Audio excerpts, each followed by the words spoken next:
அதன் பிறகு 29ஆம் தேதி விழுப்புரத்தில் இடஒதுக்கீடு போராளி நினைவு மண்டபத்தை திறக்க வைக்க வரும் போது வெளியிட வேண்டும் என்று கோரி ஐயா அவர்கள் 24ஆம் தேதி எப்போ சமீபத்தில் 24ஆம் தேதி ஒரு கடிதம் எழுதுறார் முதலமைச்சருக்கு.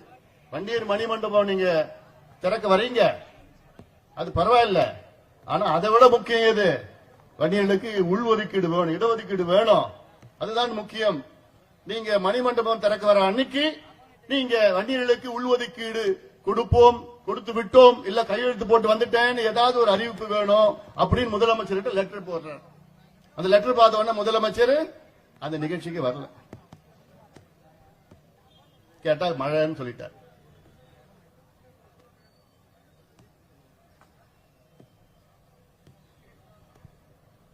அதன் பிறகு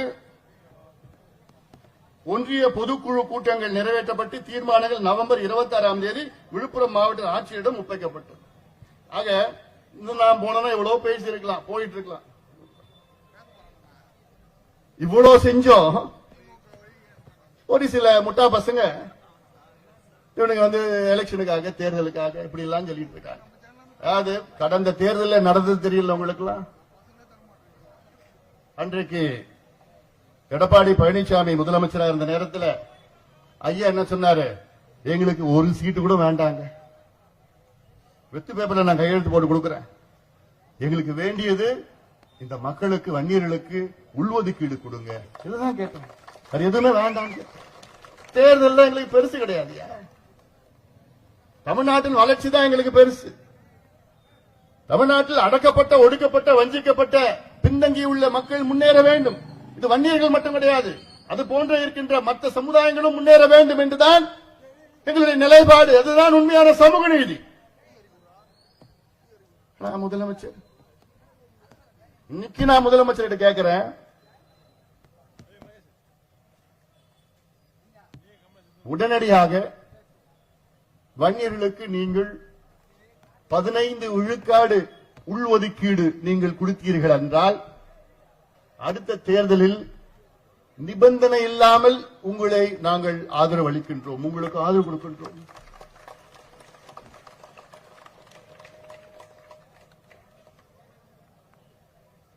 பதினைந்து விழுக்காடு கையெழுத்து போடுங்க, ஒட்டுமொத்த இந்த சமுதாயம் உங்களுக்கு ஆதரவு அளிக்கும். நிபந்தனை எல்லாம் வேண்டாம், எங்களுக்கு சீட்டு கீட்டு எதுவுமே வேண்டாம். எங்களுக்கு உங்களால கொடுக்க முடியுமா? ஆனால் அப்படி கொடுக்கவில்லை என்றால் வீடு வீடாக சொல்வோம், தெரு தெருவாக சொல்லி ஸ்டாலின் அரசு, ஸ்டாலின் அவர்கள் வன்னியர்களுடைய விரோதி விரோதி விரோதி என்று வீடு வீடாக போய் பிரச்சாரத்தை மேற்கொள்வோம், வீடு வீடாக பிரச்சாரத்தை மேற்கொள்வோம். அடுத்த தேர்தலில் மானமுள்ள ஒரு வன்னியன் கூட உங்களுக்கு வாக்களிக்க மாட்டான்.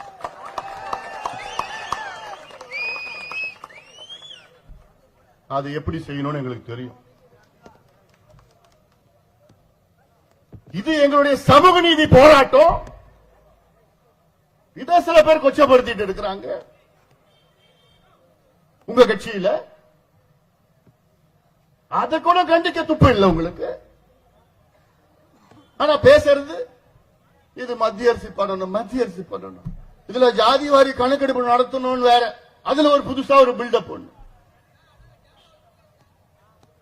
சரி, ஜாதிவாரி கணக்கெடுப்பு நடத்திட்டு போக வேண்டியதானே? அதுல என்ன பயம் உங்களுக்கு? என்ன பயம்? ஜாதிவாரி கணக்கெடுப்பு நடத்தினா அவரை பொறுத்த வரைக்கும் இந்த சமுதாயம் இவ்வளவு சீட்டு கேட்டுடும், இந்த சமுதாயம் இவ்வளவு மாவட்ட செயலாளர் கேட்டுடுவாங்க, இந்த சமுதாயம் அது கேட்கும் இது கேட்கும், இவ்வளவு எங்களுக்கு இருக்கிறோம்னு அந்த கணக்கு வச்சுட்டு இருக்கிறார் அவர் மனசுல.